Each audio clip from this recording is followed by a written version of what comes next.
Welcome to the AFR Saints channel, where we provide you daily content on your favorite team, the New Orleans Saints. Do us a favor and hit that subscribe button. Be sure to leave your comments below and smash that like button. Who dat? Let's do it. Head out to Irvine, check in with Ross Jackson, Locked On Saints. Good enough to join us all throughout camp to give us these daily reports while the Saints are doing workout in Cali. He's on Twitter at Ross Jackson Nola. Thanks, man. How are you? Hey, buddy. Doing great. Glad to be here with you.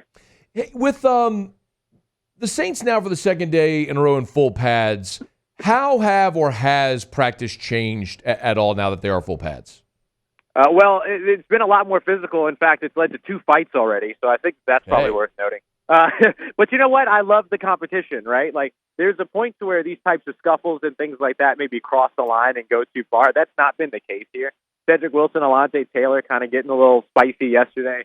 Today we saw it was Payton Turner and Dallin Holker, the undrafted free agent rookie, going at it with the big body defensive end. And so, look, I think that's a part of what happens when it comes to these padded practices. All the physicalization and all the physicality really gets ramped up very, very quickly. And I don't think that's necessarily a bad thing. Again, I don't feel like these fights are of any concern, or I don't even want to say fights, I should say scuffles, are of any concern or anything like that. But I do think that has been the biggest difference out here in practice over the course of the past few days with pads on. You mentioned Payton Turner. Anything notable through 6 days? Yeah, he's actually had a really nice camp so far. He had a really nice day today.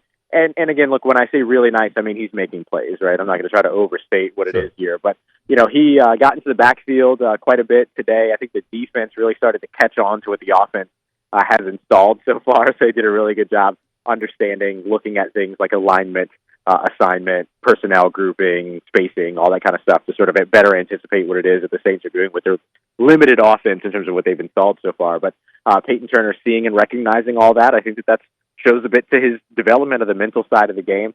Getting into the backfield, he had a couple of moments to where he made some nice plays and nice stops, filling gaps in the run game. And it had one point where he flushed Spencer Rattler out to Rattler's right side, which allowed DeMarco Jackson, the Saints linebacker who was drafted a few years ago, and often isn't in those linebacker conversations when we talk about that position group, to peel off of his coverage and be able to come down to get a would-be sack on Spencer Rattler. But all that started with Payton Turner getting that pressure to start things off. So I thought he had a really strong day-to-day in particular. The guy who has gotten a lot of mentions is Chase Young, which, Ross, I mean, just him being out there at the start of camp has got to be significant. But what materially are you seeing that's the reason he's getting a lot of hype here so far? Yeah, I think it's just I talked to an offensive lineman who told me straight up, like, he's just different. So I think it's the physicality and the physical nature, the physique, if you will, of who he is. He's big, he's strong, he's fast, and he's taking a lot of coaching from Cam Jordan, adding some hand placement, adjustments to his repertoire, as well as a little bit more of a bull rush instead of always having to rely on the speed and quickness. So I think those are a couple of things that we're watching him work on and continue to build upon, which I think is important for a guy that, was a second overall selection to come to a new destination like New Orleans, or I guess Irvine in this case, and be a sponge. I think that shows some good grace, some good faith in terms of who he is and things like that. I think the other thing, too, is he just understands and reads offenses really, really well. He hasn't been a guy out on the field seeing the new offensive installation and what it is that they've done and things like that. This is really only his second day out there, but you could see that he was kind of one step ahead on certain plays, including an end around to Chris Olave, who was coming from the right side to the left. And by the time that Olave took the handoff and turned the corner, there was a big wall of 99 just waiting for him right there. And so I think that's a testament to him, too, because clearly it shows that he's been putting in the work over in the film room as well. You brought up Chris Olave, who I think everyone knows by now left practice on Tuesday with an injury. What, if anything, can you tell us?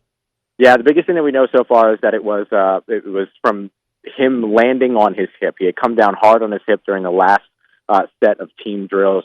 We don't know yet about the severity of the injury or if he'll be there at practice tomorrow. I'm going to be honest, I wouldn't be surprised either way if he was or wasn't there. We've seen him be, the tough guy before. He, had an ankle injury before that New England Patriots game last year, worked it out before the game, played and had a nice game. at the same time, the Saints could give him a 2-for-1 here. They've got a day off on Thursday. He could have 2 days off by only missing 1 practice. And so sometimes that's appealing in these situations, especially organizations like New Orleans who like to play those off-season injuries, pretty cautiously.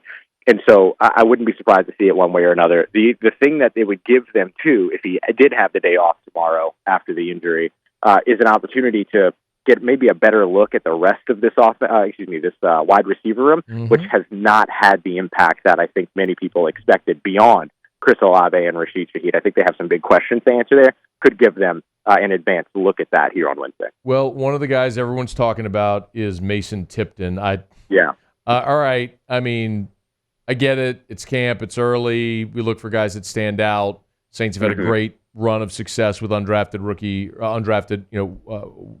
wide receivers. What is it about Mason Tipton that is impressive so far? Yeah, I think the thing that's impressive is, everybody's going to talk about the long ball, right? He's this great field stretcher with good speed and all that. But I think beyond that, the thing that has been really probably standing out to the Saints in particular is that he's not one-dimensional. A lot of times these guys that are these like camp standouts that don't ever make it onto the roster by the time that it's all said and done, it's because they're one-dimensional. They don't contribute on special teams. They can't contribute in the run game. They can't contribute in the short intermediate areas. They just make big plays downfield. And while big plays downfield are fun, that's not the consistency of what 90% of your offense is made of on any given week. And so you've got to be able to contribute beyond that. And Mason Tipton has shown that he can contribute beyond that. He's run some nice routes. He's a very good route runner, actually. He's attacked the middle of the field. He's a returner. He's been a guy working on the coverage side as a gunner over on the special team side. So he's just making himself available in a lot of different places. And that might not be the sexiest thing. That might not be the most exciting thing, but that's the kind of stuff that really excites an organization about a player.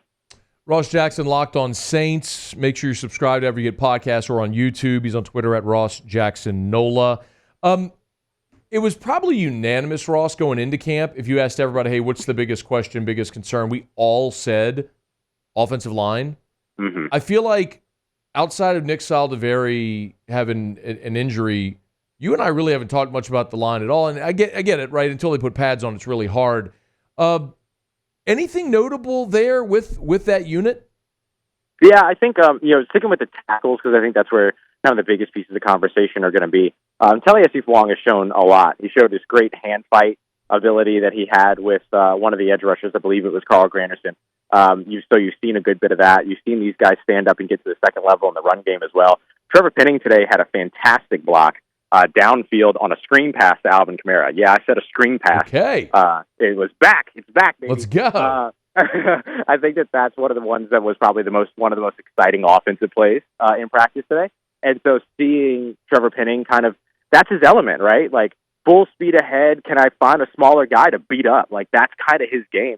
And that's what he found today, and he was able to take advantage of that. So I think that those are the moments where you kind of really see okay, cool, they're finding it. I think what really helps with Trevor Penning being over on the right tackle side is that he's really relied on in the run game there. Look, he's got to be able to pass protect, of course, no matter what, but not having to be the blind side protector and being able to focus on his ability to kind of be this, mauler in the run game, putting him back in that position. I think that ends up helping him out quite a bit. So I think that's where I've seen the best of these guys. They've lost reps. They've won reps. It's been back and forth. That's what you want to see right now. You wouldn't want to see them dominating or being dominated. And I don't think that that's what we've seen so far. So far, so good when it comes to those guys in their development, I'd say. Day 6 standout? Anybody catch your eye? Yeah, I think in the most recent practices, there's been a couple of guys. DeMarco Jackson, I mentioned him earlier. He had a really, really good practice today. Not only did he have that sack, but he also had a really nice coverage play over on the left, breaking up a pass. And then he also had a great run stop that kind of ignited everybody over on the defensive side. Got DeMario Davis jumping and cheering and doing all this other stuff. It was great. Jordan Mims continues to make plays. But I really think the standout today, and it's funny because we don't typically talk about this guy as a standout because if he's doing good, he's just kind of doing what it is that you expect of him. I thought Alvin Kamara had a really, really good day today.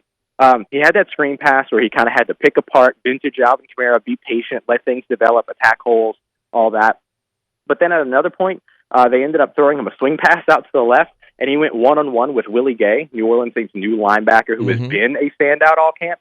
And Alvin Kamara just put a move on him that just absolutely froze him. And then he was able to run right past. And so I thought that we saw some of the vintage Alvin Kamara explosiveness, vintage Alvin Kamara elusiveness that we haven't really gotten to see. That, to me, was one of the more exciting things of the day, I would imagine, for this New Orleans Saints offense in terms of guys that stood out.